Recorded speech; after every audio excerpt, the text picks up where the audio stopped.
eu procuro manter ele o mais original possível da fábrica. Os pneus, a altura, o escapamento. E o que eu gostaria de resgatar com esse vídeo que nós vamos dar uma volta?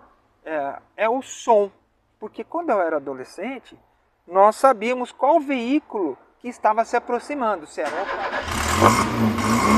o